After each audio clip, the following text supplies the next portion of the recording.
Arratsaldeon, gaur maiatzak 16 astelehena, ongi etorri magazinera. Bi elkarrizketa izanen ditugu, lehenik eta behin, Ainhoa Jauregi Zudaire, aurreskoletako gurasoetako kidearekin egonen gara, Iruñako aurreskoletako euskararen inguruan solasean, eta ondotik Esteilaseko Raúl Lópezekin, erlijio irakasleak mantentzeko legearen arira eta interinitatearen arira solasean, baina az gaitezen lehenik eta behin, betiko edukiak ikusten. Hasteko, efemerideak. Maiatzaren 16an, 1770 urtean, Frantziako errege erreginak izango ziren Maria Antonieta, 14 urterekin, eta Luis Augusto, Luis 16garrena izango zena, 15 urterekin ezkondu ziren. Eta 1830 urteko maiatzaren 16an, Josep Fourier, matematikari eta fisiko frantziar ezaguna hil zen. 1966an, Txinako alderdi komunistak maiatzaren 16ko albistea plazaratu zuen, iraultza kulturalaren hasiera. Eta 2005ko maiatzaren 16an, emakumeen boto eskubidea onartu zuten Kubaiten, Asanblada Nazionalean, 35 aldezko bozka eta 23 aurkakorekin. Eta goazen gaurko lerroburuekin.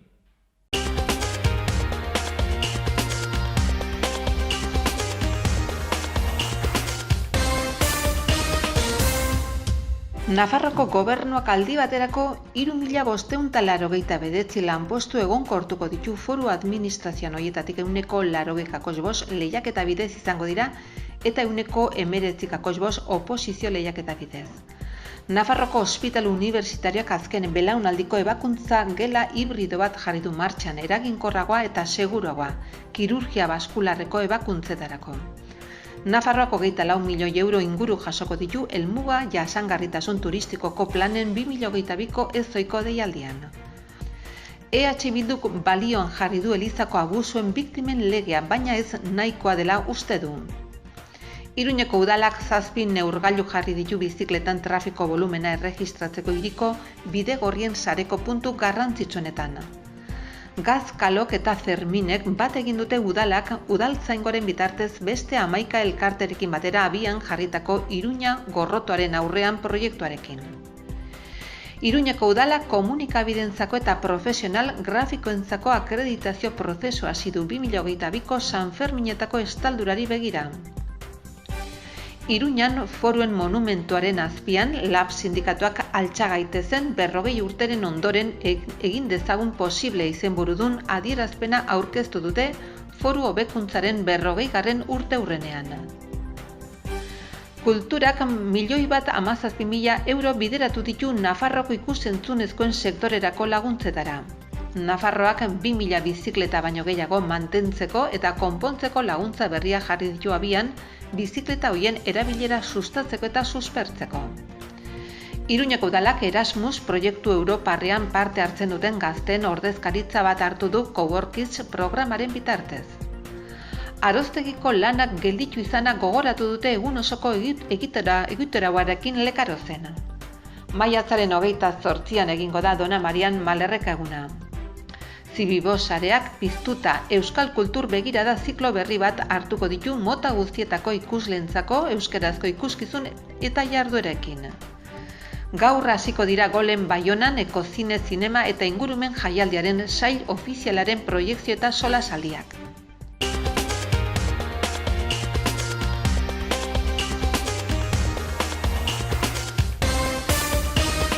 Eta errepasatu dezagun aste honetako agenda. Asteazkenean, maiatzak 18, 3 kortxe, azukre asko eta brandi gehiegi antzezlana ikusi ahal izango da Nafarroako antzerki eskolan 7etan. Asteazkenean baita ere, Moises no duermeren kontzertua herriko tabernan 8etan. Eta hortzilarean, maiatzak 20, piztuta euskal kultur begiradak zikloaren barnean, euskal mitologiako pertsonaien lantegia Jus Larrotxako Zibiboxean, 11 ordu bata eta erdietara. Eta ziklo horren barnean ere, Txala Tap musika eta dantza ikuskizuna. Sandu zelaiko zibiboxean, 7:30 9:00. Eta ikus ditzagun gaurko egunkarien azalak. Hasteko betiko moduan Diario de Noticias honakoan nabarmendu du egunkari honek lerroburu nagusian. Langabezia 10%an gelditu da eta 14 urte daramatza Nafarroan 30.000 pertsonatik jaitsi gabe. Emakumea, etorkina eta kualifikazio baxuko da langabearen batez besteko profila. Nafarroa lanuzte tasa txikiena zuen erkidegoa izatetik laugarrena izatera igaro da. Foru erkidegoan 2019az geroztik sortutako enpleguaren ia erdia publikoa da. Argazkian berriz, emakumezko osasuna espainolen aurkako partidan izandako garaipena ospatzen 9.000 ikusleren aurrean. Igoera bideratua jarri dute izenburuan. Osasuna femeninoak irabazi du sadarren eta lider jarri da 2 partida falta direla.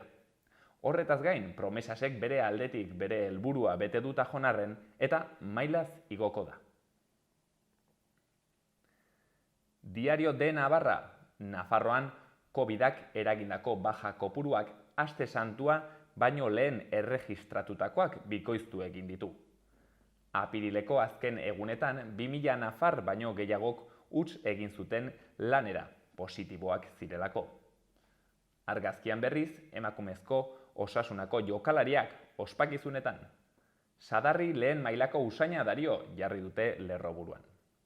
Eta beste berri batean, 30 gradutik gorako beroa Nafarroan. Aste azkenean 36 gradura hel daitezke eta bero handia ostegunean eta ostiralean ere mantenduko da.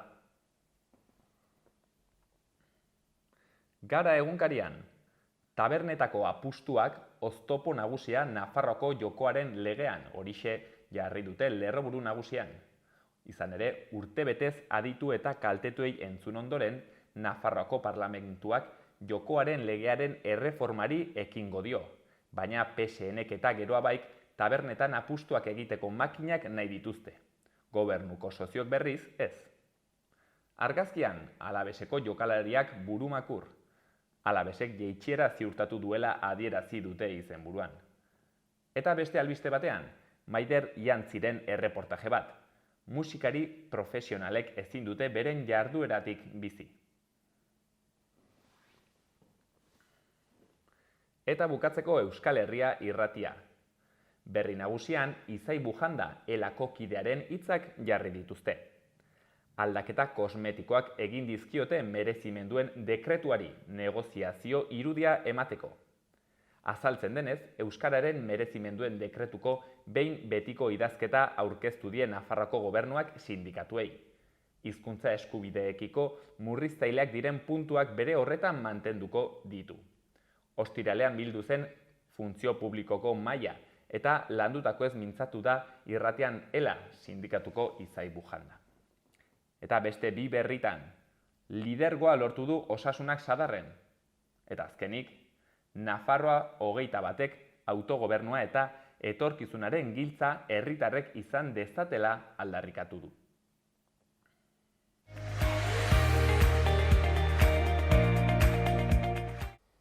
Gaurko eta biharko eguraldia.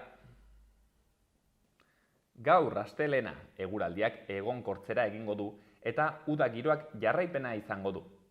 Temperaturak 25 graduak erraz gaindituko ditu denean eta giroa eguzkitsua izango da. Garrantzi gutxiko goi hodei batzuk soilik agertuko dira. Hego haizea ibiliko da eta eguerditik aurrera kostaldean brisa sartuko da. Asteartean ere giroak ildo beretik jarraituko du. Egunaren erdiko orduetan berriro ere bero egingo du eta temperatura maksimoak 30 gradura hurbilduko dira. Zerua oskarbi egongo da ordua askotan, egunaren bigarren partean goi hodei batzuk agertuko dira. Hego-mendebaldeko haizea ibiliko da, indar handirik gabe, eta arratsaldean kostaldean brisa sartuko da.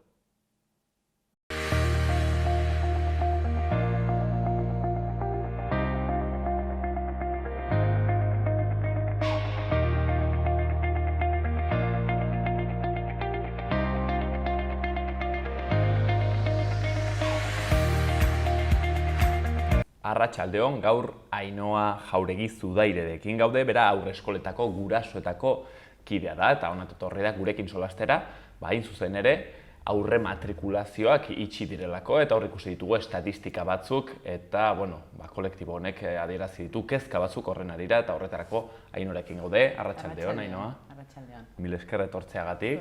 Lehenik eta behin, galdetuko dizut pixkat gaian sartzeko. Aurreskoletako gurasoen kolektiboa. 2020an sortu zineten, okerrez banago? Bai, pixkat, bai, hortik, bai. Nola sortu zineten, ze kezka zegoen, hola pixkat laburrean ikusleek ezagutzeko?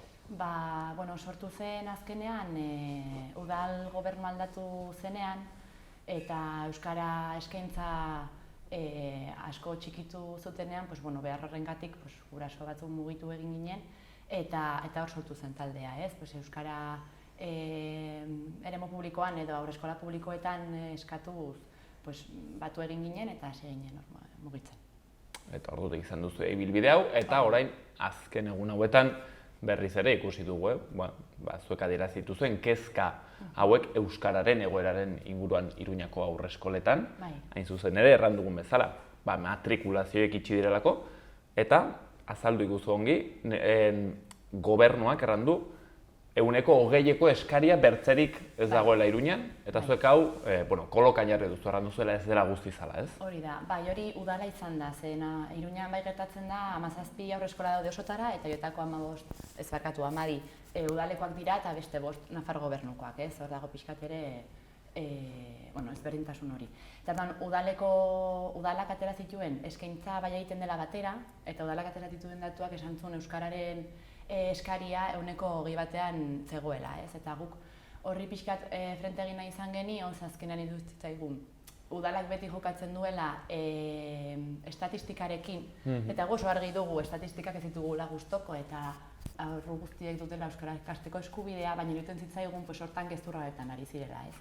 Azkenean beraiek egiten dutena da, Iruña osoa hartu eta horren arabera estatistika egin. Karo, zuk ezin duzu aukeratu euskara eskaintzen ez den lekuetan.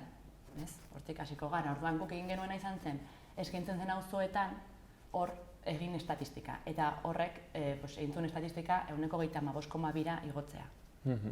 Nola baitere, guk ulertzeko haiek egin dutena da hartu Iruña guztia, beraz, euskara eskaintzen ez den auzoan, badirudi ez dagoela eskaririk hori da gertatzen. Hori da, orduan azkenean Iruñeko hego-mendebalde eta egokialdean euskararik ez dago, ja. Hego-mendebaldean ez dago, ez da aurreskola bat euskara eskaintzen duenik, ez? Orduan, denak nahasten baldin badituzu noski, eskaria asko egin du bera.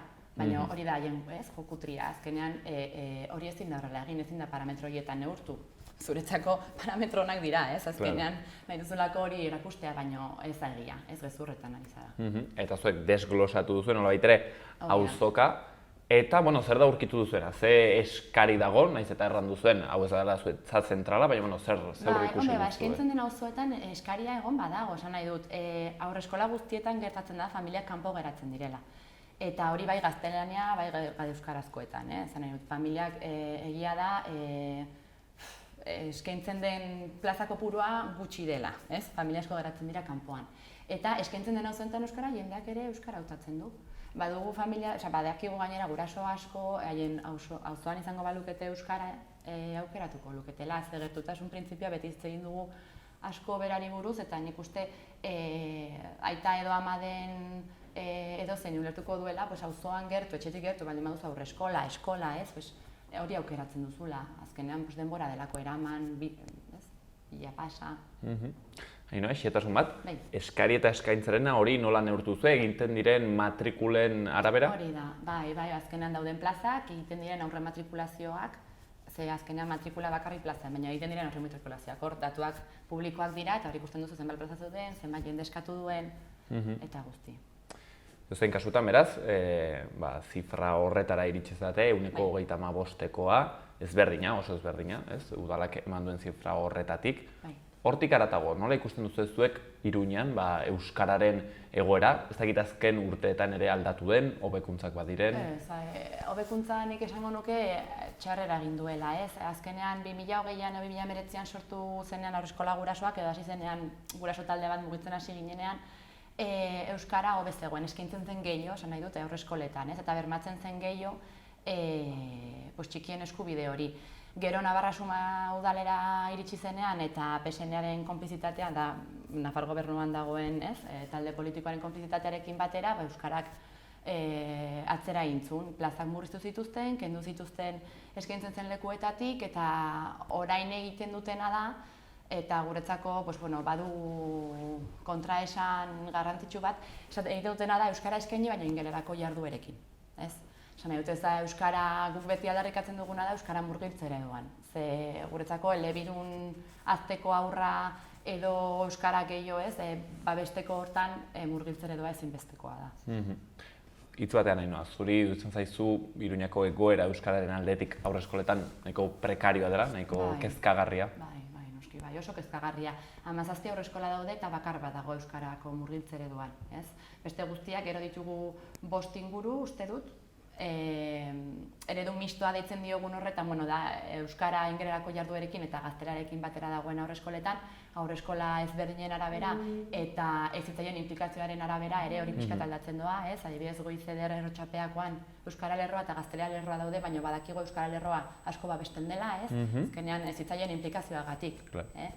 Baina ez udalaren implikazioagatik. Guk argi dugu udalak nahi duela euskara baztertu eta euskara ahalik eta gutxien zabaltzea gizartean.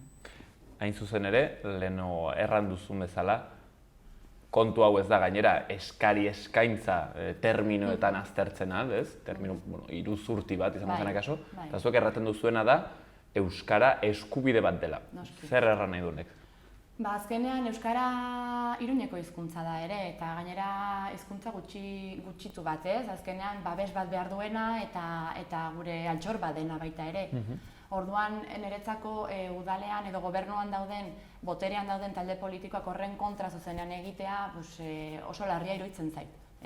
Ze azkenean hizkuntza bada eta babestu behar duguna, bai euskaldunak garenak eta gure aurretaz seme-alabei euskara hitz egingo diogunak eta euskaran eziko diren aurroiek etxean eta baita erdaldunak diren gurasoak, ni beti esaten dut, erdaldunak diren gurasoik eta haien umeak euskaran ezitu nahi dutenak eta elebidun izatea nahi dutenak horiek ere, noski baietz eskubide osoa dute horretarako. Eta bultzatu beharrean egiten dutena da kontrakoa. Eta orduan gertatzen den egoerak da, haunditzek, segun ze distritotan, segun zer emutan, zuzenen ezin dituzte aurrak euskaraz ezi, ez dagoelako. Iruñeko hego-mendebaldeko partean, behin aurketu genuen eta banatu genuen Iruñan 4 eremutan, eta hego-mendebaldekoan ez dago euskara eskaintzarik. Orduan, bai, euskarara joan zaitezke, baina, imaginatu mendebaldean bizi zarela eta txantraraino joan bat zarela egunero. Hori kotxea da, gasolina da, denbora da, arriskua da, azkenean errepidean beti da arrisku gehiago, zure etxetik gertu izango bazenu, arriskua gutxiago izango zen. Hala ere, Ainhoa, norbaitek seguraski errango du, ados, baina diru publikoa mugatua da, eta hori zuen identitate kontu bat da, zuen kontu folkloriko bat, eta beraz, agian ezin da hortan dirua jarri.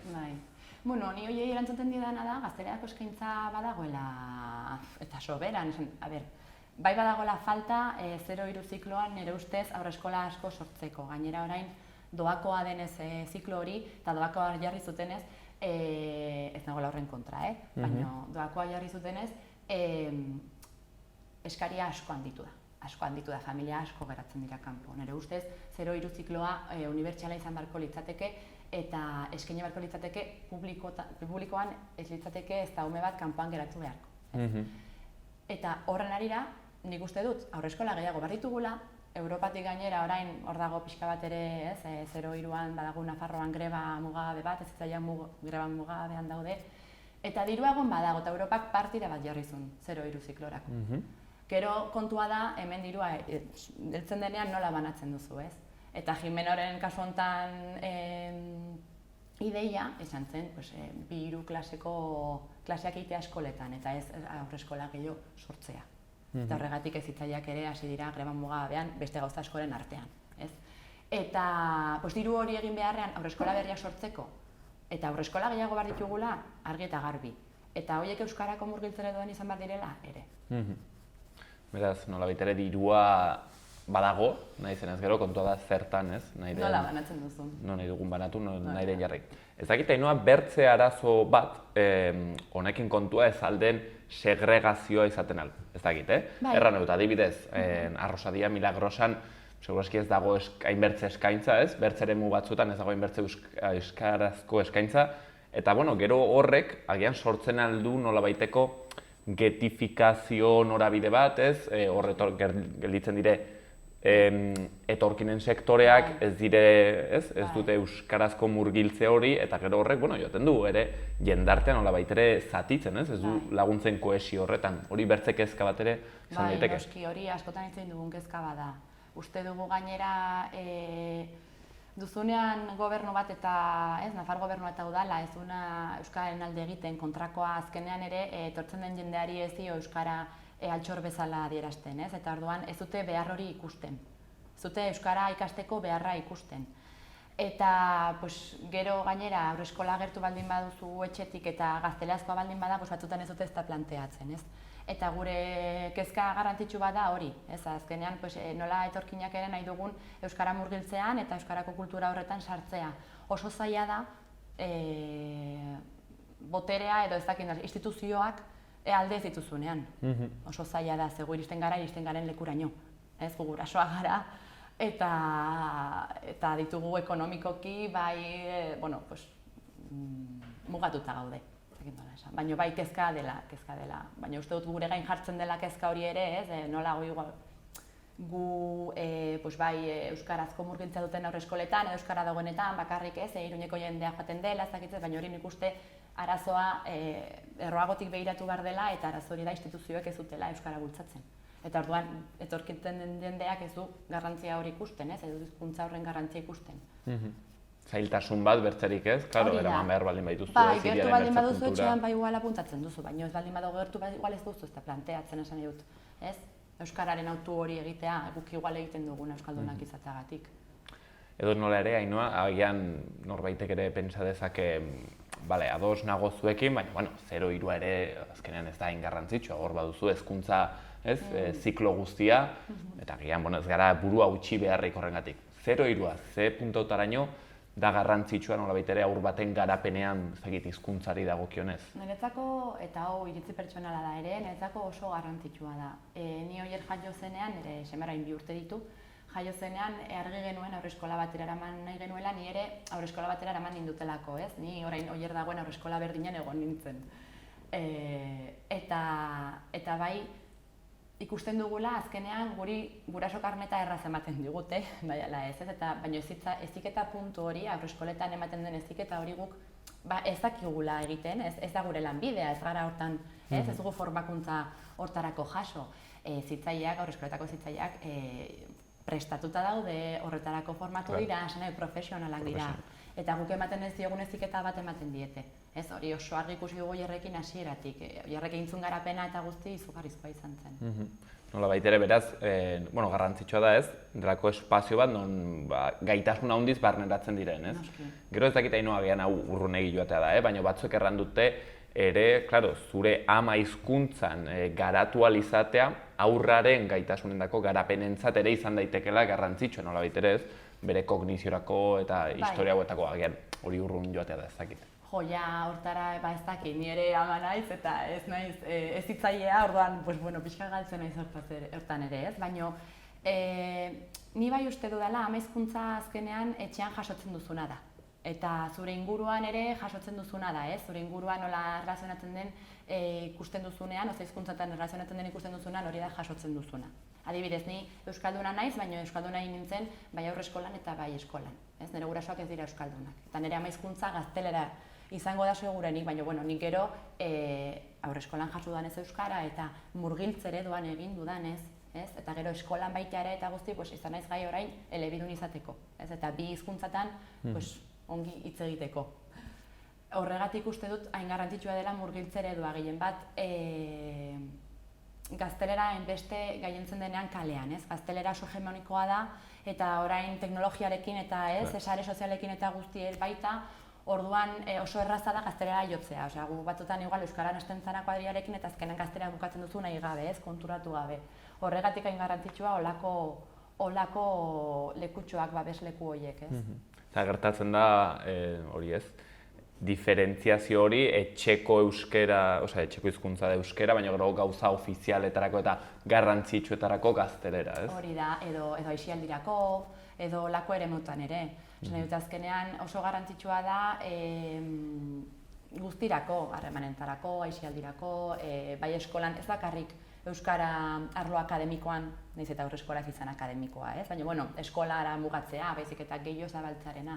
Hori azkenean, ja, hasten baldin bazara, traba jartzen, hau, 0-3 zikloan, ez? Ez da, 0-3ko aurrekin, baina hor hartzen da, ja, traba jartzen euskaldun gutxiago sortzeko, garatzeko eta hizkuntza gutxiago erabiltzeko. Eta gero ere, urrengo ziklora pasatzean, ere zailtasun gehiago, ez? 3-6 ziklora pasatzen direnean. Bai, azkenean, 3-6 zikloan ere hizkuntza euskara ikasi daiteke, eta ikasi dezakezu 6-12 zikloan, eta ikasi dezakezu heldu azarenean, ez? Baina egia da txikiak politena dela esponja behartu direla, eta hizkuntza xurgatzen dituztela. Orduan, adibidez, nire kasuan esaten dut, euskararekin, eske Iruñeko hizkuntza da, ez? Nik asko hitz egin dut, guraso ezberdinekin eta guzti, eta denek ez dute kontra, denek nahi dute haien seme-alabak hizkuntza gehiago jakitzea, ez? Ingelera eta guzti 0-3 zikloan, nik hori beste eztabaida bada, baina ez dut guztiz ikusten ingelera jarduera bezala sartzea, hain metodologikoki oso ezberdina den ziklo batean, baina hori beste eztabaida baterako ematen du ere. Baina bai euskara, hizkuntza propioa, hemengoa, baina nik horrela ikusten dut argi dago instituzioek, ez? Bai udal gobernua, bai Nafar gobernua ez dut horrela ikusten, argi eta garbi utzi dute askotan. Beraz, segurazki eskaria 150%koa da, baina guraso handitzen adostasuna, segurazki hortik askoz gorago dago, ez? Bai, guk beti esaten dugu gainera, auzo guztietan, edo gutxienez, ondoko auzoan, bermatuko balitz, haurreskola bat euskaraz, eta murgiltze ereduan, portzentai hori egingo lukeela gora, seguro. Nik hori oso argi dut. Eta bide horretan Ainoa, pixket hankak lurrera ekartzeko, zen neurri proposatzen ditu haurreskoletako gurasoek, adibidez, badakit egin zenutela proposamena, ez, distritoka behintzat ziurtatzea haurreskola bat euskarazko inbertsioan. Ze kontatzen aldiguzu horretaz? Bai, hori egin genuen Iruñeko euskalgintzarekin batera, dirudi gure kontua izan zela bakarri, baina ez ditugu hor laguntza asko dugu ere. Eta hori izan zen gure gutxieneko proposamen bat. Guretzako zeintzango litzateke auzo guztietan euskara murgiltze ereduan egotea.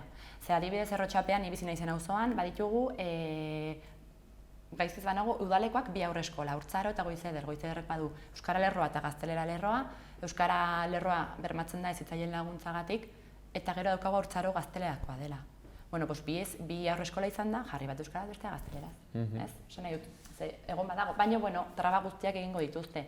Orduan, gutxieneko proposamena, zure auzoan ez bada gutxienez ondoko auzoan euskara murgiltze ereduan izatea. Guk nahiko genukeena auzo guztietan.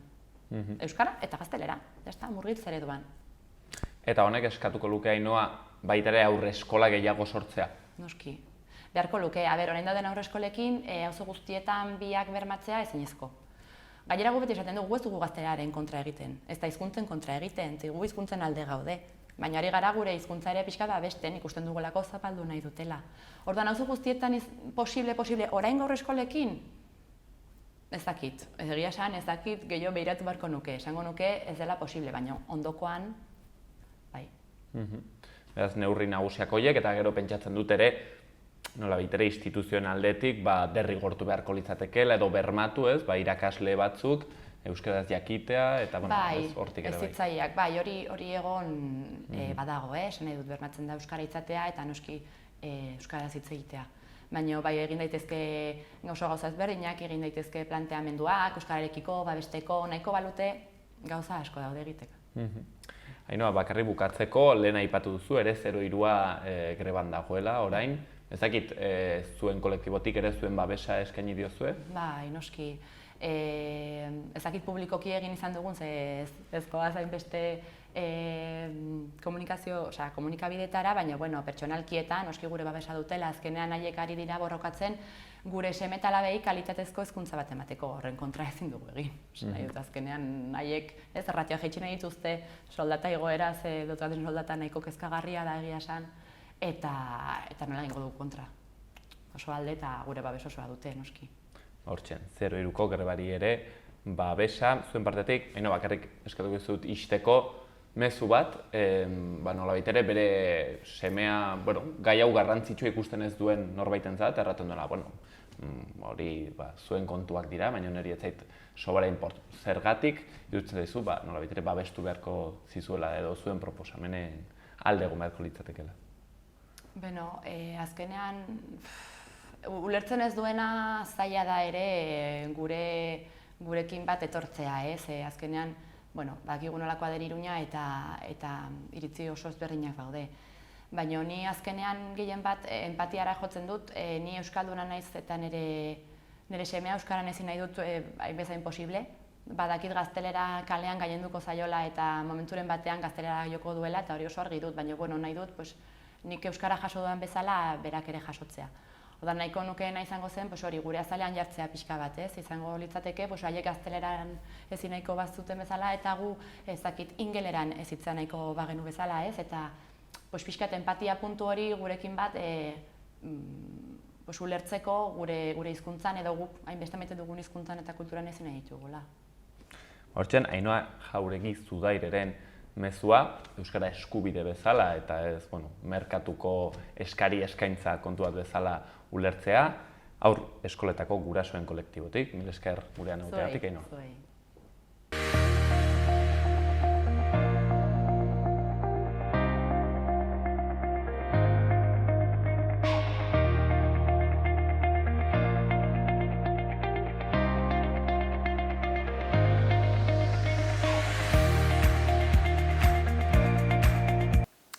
Eta goazen Iruñerriko udaletako albisteekin. Arangurengo ingurumen arloak jarduera hauek antolatu ditu Aranguren ibarrean dauden hegazti eta tximeletak ezagutarazteko. Lehenik eta behin graseia tximeleta ikusteko gaueko irteera, baita ere eguneko landa irteera tximeletak ezagutzeko, eta azkenik eraztun zientifikoen jornada inguruko hegaztietako batzuk ezagutzeko aukera emango duena. Horretaz gain eta Arangurenen ingurumenarekiko kezkarekin jarraituz, salgai daude jada berriro plastikozko ontziteria berrerabilgarriaren kit jasangarriak. Jaietako orduetan piknika egiten denean zehazki hondakinak sortzea saihesteko. Eta baitere Mutiloako jai txikietako programazioa ere webgunean ikusgai dagoeneko Arangurenen.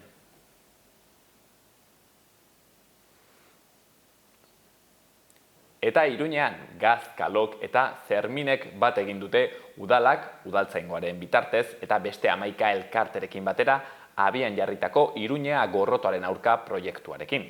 Proiektu koordinatuak hiriko gorroto delitu eta intzidenteak prebenitzeko, identifikatzeko eta horien aurka borrokatzeko jarduerak eginen ditu.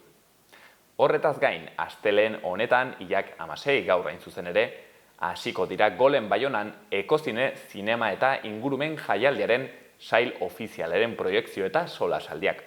5 zuzendarik parte hartuko dute saioetan eta sarrera doakoa izango da lehiatiletan, gonbidapena aterata noski. Baita ere Iruñeko zenbait zubitan, hirian dauden 8 xaguxar espezietako 3rentzako babeslekuak daude jada. Zehazki argan intsektuak ehizatzen dituzten espezientzako jarri dituzte.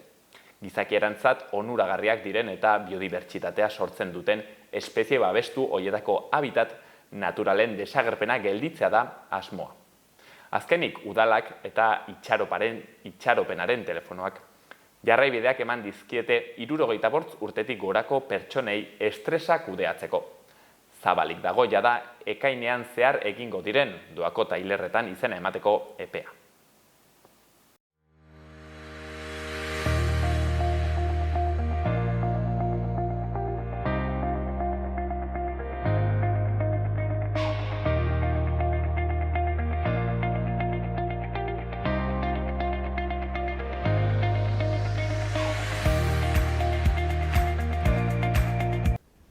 Eta arratsaldeko bigarren elkarrizketa honetan, Raul López Esteiloseko Nafarroko bozeramailearekin gaude. Arratsaldeon, Raul. Baita zuri ere. Mil esker etortzeagatik. Ez da zeren. Hain zuzen ere, joan den astean, erlijioko irakasleak mantentzeko edo ala deitu den lege polemiko hori baieztatu zen, eta horren kontu zertxo bai solastuko gara, baita ere interinitatearen inguruan. Az gaitezen erlijioaren kontu horrekin. Lehenik eta behin, Raul, nik uste badagoela hemen pixka zalantza, ez da guztiz ongi ulertu zer gertatzen den lege horrekin, ez da erlijio orduak zabaldu behar dituztela, zer da zehazki planteatzen dena, zer ekarriko du lege honek? Historia pixka bat egiten bali badugu eta aurrekoan egin genuen, baina ez dugu dena errepikatuko jakina, baina da aurreko legegintzaldian Nafarroako gobernuak akordio programatikoan ja planteatu ziren bi saio horietatik saio bakarrera pasatzea LOMLONCek hori ahalbidetzen zuen eta etzen egin, bai? Orduan, baina ja legegintzaldi honetan LOMLOerekin zer gertatu behar da, hurrengo ikasturtean ja adibidez aurrezkuntzan eta lehen hezkuntzan, bi saio izatetik saio bakarrera pasatuko da.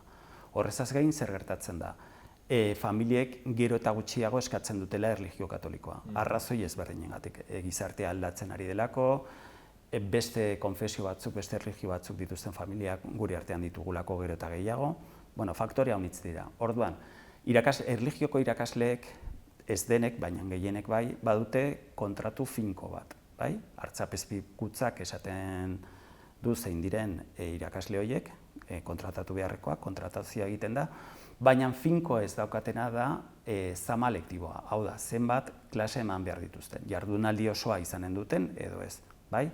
Orduan, lege hau da, hobeki esaten bali badugu, ze aipatzen da erlijioko irakasleen foru legea eta bar. Da, erlijio irakasleen kontratuak blindatzeko legea.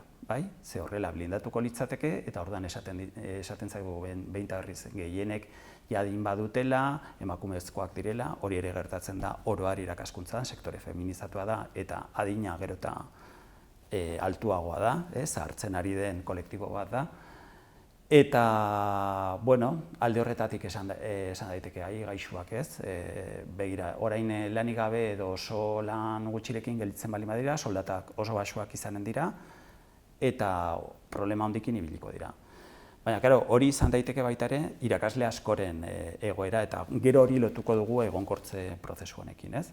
Orduan guk aurrekoan, parlamentuaren aurrean salatu genuen, nolabait, geroa bairen inkoherentzia, ez? Ze ale batetik apirilean bertan, ez? Koldo Martinez senatariak, geroa baikoak, eskatu zuen Madrilen Estatu Espainiarra laikoa izatea. Gainera, PSOEri botatzen zion hor dagoa, ez? Ze PSOEk eramaten zuen bere hauteskunde programan, Estatu laikoa, hau da, erlijio kutsua kentzea estatuko ospakizunetatik,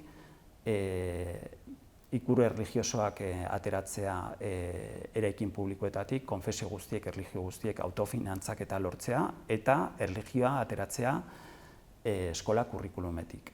Orduan, hori Koldo Martinezek eskatu Madrilen, eta geroa baik Nafarroako parlamentuan justo kontrakoa egin. Kontrakoa egin, Maria Solanak berak hezkuntza...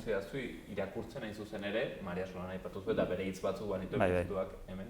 Raul, Maria Solanak errandu hain zuzen ere, lege honekin ez dugu erlijio ikasgaia babestu nahi, minimoetara gutxitzea adostu dugulako. Irakasleek beren lan baldintzak ez murriztea saiestu nahi dugu. Bestelako eginkizunekin osatuz bere lan ordutegia. Beraz, haiek errata dute, haiek erlijioa murriztearen alde daudela, baina langileak babestu nahi dituztela. Hor kontrarra nahi ikusten duzu. Claro, eginkizun osagarri horiek dira, hain zuzen ere, beste irakasleek egiten dituzten eginkizunak, ez? Zehazki zertan jarri ziren? Izan daiteke patio zaintza bat, ez? Atsedeen aldian, adibidez, edo bat, edo bi, hori daia irakasleek haien ordutegian daukatena edo zaintzak egitea, edo aipatzen da bizikidetza, edo informatikan eta hori da, hain zuzen ere, irakasleek dute aldatzen da aurre eta lehen hezkuntzatik bigarren hezkuntzara edo lanbide heziketara, baina badute irakaskuntza zuzeneko ordutegi bat eta gero ordutegi osagarri bat, bai? Eta ordutegi osagarriarekin, hitzak esaten duen bezala, osatzen da jardunaldi guztia, bai? Eta horren arabera, batzuk dute jardunaldi osoa eta beste batzuk ez, eta horren araberakoa da baita ere soldata. Orduan, Hemen jokada zein da. Bueno, guk ez dugu, gero abaik dioena, guk ez dugu erlijioa egotea kurrikulumean, baina gobernuan gaudenean, hau da, aurreko legegintzaldian, Hezkuntza Departamentuan, hain zuzen ere, Maria Solana zen kontseilaria hori etzen egin, eta bozkatu behar denean, bozkatzen dugu, lege bat, foru lege bat, gainera Nafarroko Kontseiluak esan du hori horrela ez dela legala, eta problema asko izan ditzazkela, eta, hau da, diskurso teorikoa da bat, eta gero egiten duguna beste alde batetik doa, guztiz kontraesankorra da, eta inkoherentzia hori da, hain zuzen ere, guk aurrekoan salatu genuena. Zeren, hain zuzen ere, hemen atzean dagoen kontu garrantzitsu bat da, irakasle horiek, edo horietako batzuk, aukeratzen dituela hartzapezpikuak. Nola da kontu hau? Hau ez dute, hau da, sarbide arrunta, ez? Ez dute gainerako irakasleen sarbide berdina, erlijioko irakasleen. Bai, kontuan hartu behar dugu irakasle hauek kontratu laborala dute, hain zuzen ere, hartzapezpikutzak pasatzen dio, edo momentu ezberdinetan denak urte berean ez baitituzte kontratatu. Hartzapezpikutzak esaten du, hau kontratatu behar da, eta Hezkuntza Departamentuak egiten du kontratua. Eta kasu honetan, gehien horiek dira behin betiko kontratu hori dutenak. Aldiz, beste guztiak dute kontratu administratiboa, ezberdina da, zuzenbide ezberdin batekin, eta da, haien merezimenduen bidez sartu direlako. Edo posizio bat, edo posizioa eta, posizioan ja merezimendu horiek denak sartzen dira, eta orduan batzuk nolabait gardentasunarekin, berdintasunarekin, eta sartu dira, enplegu publikoak eskatzen duen bezala, eta beste batzuk aldiz, Eliza Katolikoak izendatu dituelako. Eliza Katolikoak izendatu, Hezkuntza Departamentuak kontratatu. Orduan, batzuk babestu, eta orain gero mintzatuko gara, baina honengatik edo harengatik. Adibidez, haurrezkuntzan, ratioa hurrengo ikasturtean pasatuko da 20-tik 25-era, bai? Orduan irakasle batzuk lanik gabe geldituko dira. Irakasle horiek babesteko legerik ez, esate baterako, ez? Horiek gobernuan daude, orduan gobernu horrek hartzen dituen erabakietan ez dute parte hartzen, ez dakit. Bestetik, eta da ingleseko eskakizun horrekin, pairen legea, gero bai guztiz kontra dago, baina batzuk geldituko dira langabezian, hain zuzen ere, ingleseko eskakizun hori ez izateagatik, horiek zeinek babestuko ditu.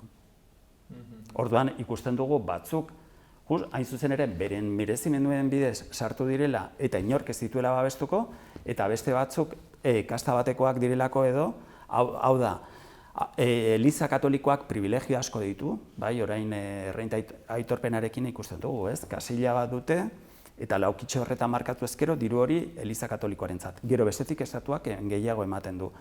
Eta hori ez bakarrik, gero beste laukitxo bat dago, gobernuz kanpoko erakundeak laguntzeko, baina horien artean dago Caritas eta beste batzuk Elizarekin lotuta daudenak. Orduan ikusten dugu, ez?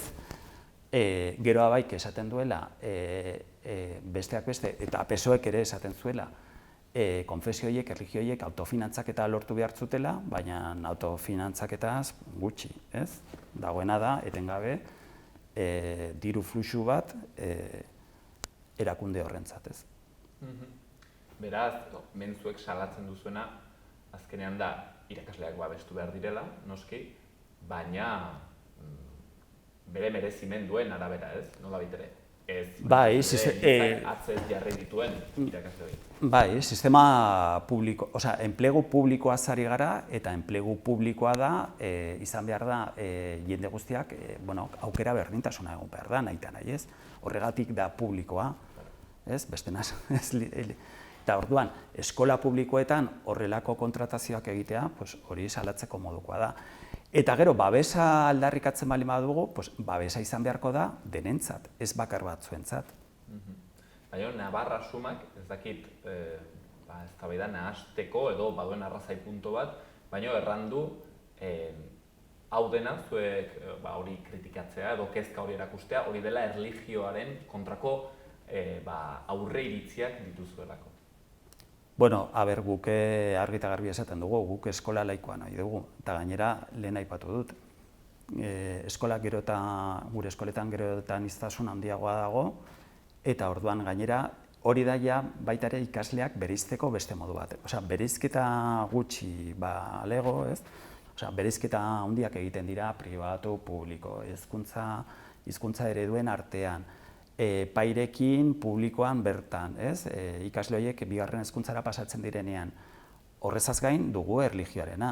Eta, klaro, adibidez, gerta daiteke Iruña herrian bertan edo herriberako ikastetxe batzuetan ikasle asko eta asko izatea, familian musulmanak izatea, islam ikastea, eskaintzen albaldin bada, ze karo, hor zailtasun handiak dituzte irakasleak bilatzeko, edo irakasle horiek behar dituzten eskakizun guztiak betetzea. Eta gainera zeinek izendatzen ditu irakasle horiek, edo evangelistak balin badira, edo bestelakoak, eta familia bat ateoa balin bada, edo agnostikoa balin bada. Orduan, hori dena saihesteko, erlijio doktrinamendua alde batera utzi behar da, eta erlijio kultura jakina egon behar da kurrikulumean, artea ulertzeko, ohiturak ulertzeko, historia ulertzeko, hori bai. Baina beste gaineko irakasleek eman dezakete hori dena. Zergatik uste duzu gero abaiek egiten duela nolabaiteko jokaldi hau da alde batetik erran, erlijio hezkuntza laikoa nahi dutela, baina gero nolabaiteko tarteko bide hau egiten dutela, ez dagoela oso argi, publikoarentzat ez da argi gelditzen zer egin nahi duten. Ez dakit, zorren batu elizarekin, loturaren bat. Ez dakit, badakigu haiek esaten dutelako, ez? Horrela da, ez? Gero abai da koalizio bat, koalizio horretan daude EAJ, lehen zabaltzen zen, nik uste, baina orain sozial berdeak edo, ez? Gainera Maria Solana adibidez, berak aitortu du, ez? EAJ-koa dela, eta sozial berdekoak dira, adibidez, Uxue Barkos eta beste batzuk, ez? Nik ez dakit hori den, ale batetik sektore konservadoreena babesteko, eta gero bestetik esaten dugu edo erakartzeko, eta gero bestetik esaten dugu sozial berdea garela, eta sozial berdetasun horretan sartzen da estatu laikoa, erlijioa eskola kurrikulumetik kanpo egotea, eta bar. Orduan, espektru zabala harrapatu nahi horretan, baina, karo, harrapaketa horretan kontradizioa eta inkoherentzia nabarmen. Izan daiteke, hori haiek ez dute azaldu, ez? Osea, hori da, orain bote prontoan nik imagina dezakedana. Hain zuzen ere, akaso leheno erraten zuen nuerearen aritik, Bakartxo Ruizen hitz batzuk irakurko dizkizut, proposamen honek ikastetxetako barne antolakuntza eta sindikatuen negoziazio mailaren gainetik pasatzen da, adierazi du. Adostu adierazpen honekin? Bai, guztiz ados. Adibidez, honen inguruan guk ezin dugu hitz egin adibidez mahai sektorialean, ze haiek dute mahai propio bat, ze lehen esan dut haiek kontratu laborala daukate, hezkuntzan lan egiten duten behin-behineko langile iaia guztiek dute kontratu administratibo bat, orduan beste ale batetik doa, eta orduan hortaz hitz egin behar baldin badugu, ezin da hitz egin. Baina, karo, gero honen ondorioak guk ordaindu beharko ditugu. Orduan, irakasle hauentzat da, lehen aipatu duguna, beste jarduera osagarri batzuk egitea. Edo, aurrekoan kontseilariak esan zuen, eski igual ezin dute hori egin, berez, nik uste dut, ezin dutela egin, ez? Orduan, ezintasun hori baldin badaukate, baina aldi berean kontratua blindatua baldin badute, zer gertatuko da? Kobratuko dutela lan egin gabe. Edo oso gutxi lan eginen dute eta beste guztia lan egin gabe horregonen dira. Horrekin eskandalo handia sortu zen beste autonomia erkidego batzuetan, adibidez Andaluzian, ze hor zeuden irakasle batzuk bat ere lan egiten ez zutenak. Bai? Orduan ez dakit honetara iritsiko garen, baina klaro, horrekin zer gertatzen da aurrekontua handitzen dela, eta aurrekontua handitzen baldin bada hortik beste toki batetik murriztu beharko da. Ja esan dut haurrezkuntzan ratioen aldaketa ikusten ari gara beste espezialitate batzuetan baita ere, zuzendaritzen eta ikuskaritzaren artean sortzen den negoziazioa, ze orain aspaldi ari dira, baina maiatzean prestatzen dira plantillak. Gero kontratazioak egiten dira ekainean edo abuztuan, bai? Abuztuan aurreta lehen hezkuntzan oposizioak izanen direlako, baina plantilla ja negoziatzen da maiatzean. Orduan, beste toki batetik murrizketak. Ez dakit, Raul, hau dena ja den solaste erraten den bezala toro pasau, edo badago nolabait ere legea gelditzeko, errekurritzeko aukerarik? Foru legeak baldin badira, hau da, oro har ez bakarrik foru legeak izateagatik erkidego autonomo bateko, parlamentu batek onesten dituen legeak, gero bakarrik estatu Espainiarreko gobernuak du gaitasuna hori Tribunal Konstituzionalaren aurrean helegite bat aurkezteko. Edo bestenaz, hori izugarri konplikatua da, Kongresuko 50 diputatu eta gero Senatuko beste 50 elkarrekin joan behar dute eta helegitea planteatu konstituzionalaren aurrean. Ez dakit, hori Kongresuko eta Senatuko hori pailegearekin bezala ematen du ezinezkoa dela.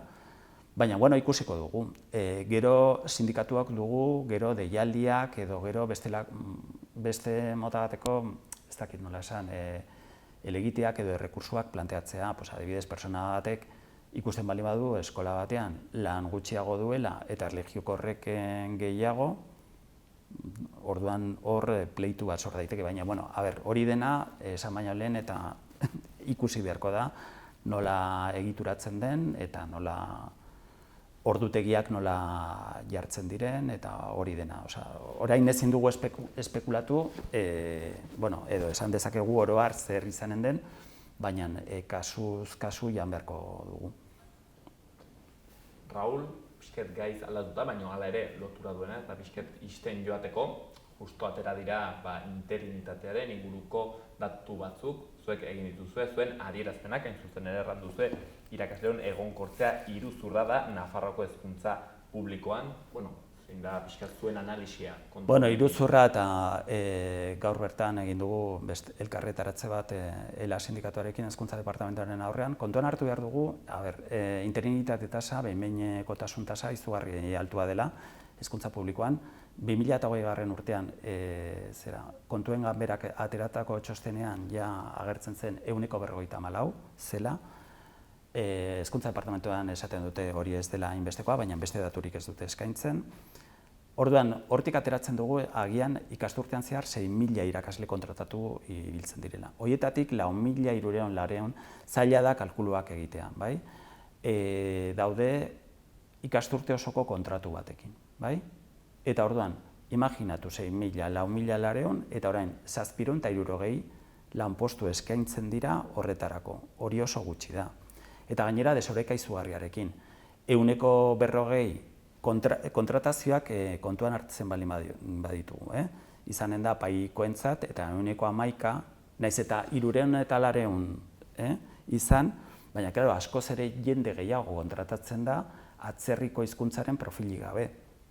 3.500 eta piko, bai? Eta bestean dira 870 piko. Orduan, sekulako desoreka da. Orduan ikusten dugu Nafarroako gobernuak erabiltzen duela, eta kasu honetan ja parlamentuak, Nafarroak duen eskumena funtzio publikoan horretarako, baina ez du erabiltzen langile guztiak egonkortzeko. Zer gertatzen da, aurrekoan planteatu genuen, krisi garaia dugula, etor daitezkela berriz ere murrizketa handiak, eta irakasle horiek denak funtzionarioak balira, finkoak balira, zer gertatzen da, irakasle horiek ezin dira bota, baina badugu aurreko esperientzia, 2010ean soldata jeitsi eta izoztu ziguten, eta gero 2012 urtean ja ratioak handitu zituzten eta irakaskuntza zuzeneko orduak baita ere handitu. Orduan zer gerta daiteke? Finkatzen ez diren irakasle horiek kalera joan daitezkela.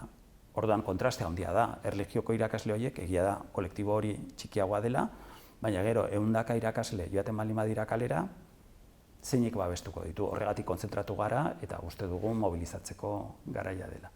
Eta hor kontraerranak, zein kasutan zer egin daiteke behin-behinekotasun hori nolabait ere murrizteko? Horre lehentasunak garbi izan, ez? Berriz ere atera da berrietan, Los Arcoseko zirkuitoa, orain dela gutxi baita ere, Nafarroako kanala etengabe ateratzen da, Esako urtegia berriz ere, ez dakigu hori inoiz bukatuko duten, baina 700 milioi euro edo inbertituko matxoen artean, inbertitu dituzte edo parrastatu dituzte, ez? Ikusten dugu obra faraoniko, lan faraoniko horietan eta desarrollista eta extraktibista horietan dirutza gastatzen dutela eta aldiz zaintza eta zerbitzu publikoak babesteko gutxi, ez? Orduan, gero bestetik guk itunean daukagu, ratioak jaitsi behar direla. Badakigu ratioak jaistiarekin hezkuntzaren kalitatea hobetzen dela eta aniztasun trataera batez ere arazo gehiago dituztenen hoien harrera eta garapena askoz ere hobeagoa dela. Orduan, nik uste dut aldatu behar direla lehentasunak, ez? Baina, klaro, hor dugu, badakigu benetan agintzen duten horiek zer nahi duten, ez? Poligono eolikoak, makrolan horiek, porlana, azpiegiturak eta bar, eta importanteena dena, ez? Gizarteari eusteko, jendearen kalitatea hobetzeko, hau da, osasungintza, hezkuntza, zaintzak oro har, gelditzen direla, hor daude 0,3ko langileak, ez? Gaur ere protestatzen hezkuntza departamentuaren aurrean. Beraz hemen lehentasunak, ze behar diren, lehenetsi behar direnak? Karo, fiskalitatea ere bai, ez? Hori behin baino gehiagotan salatu dugu, ez guk bakarrik kolektibo askok, ez? Enpresek gero eta gutxiago ordaintzen dute, ez? Sozietateen gaineko zerga hori, ia bere azkenetan dago, eta zergak batez ere, zergetan biltzen den dirua da langileek ordaintzen dutena, edo bezarekin, ez? Eta beza, badakigu berdin-berdin ordaintzen duela deus gutxi duen batek edo aberats batek. Orduan, alde horretatik fiskalitatean aurrera pauso handiak egin beharko lirateke. Horre estilasen analisi orokorra, ez? Azkenean, gure jendartearen kontu bat delako eta non egun jarri dirua eta zer lehenetsi. Hemen utziko dugu gaurkoz, Raul, mila esker onditz, erran bezala, Raul López Estilaseko Nafarroko bozeramailea, erlijioaren legearen inguruan behin-behinekotasuna, eta, berriro ere ikusiko zaitugu hemendik seguro, Raul. Hoxe, espero dugu. Venga, mila esker Gorka.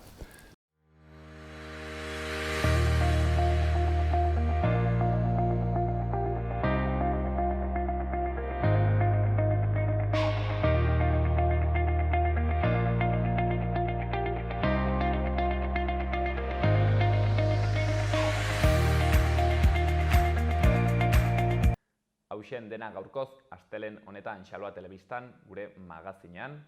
Eskerrik asko horregoteagatik eta bihar gehiago.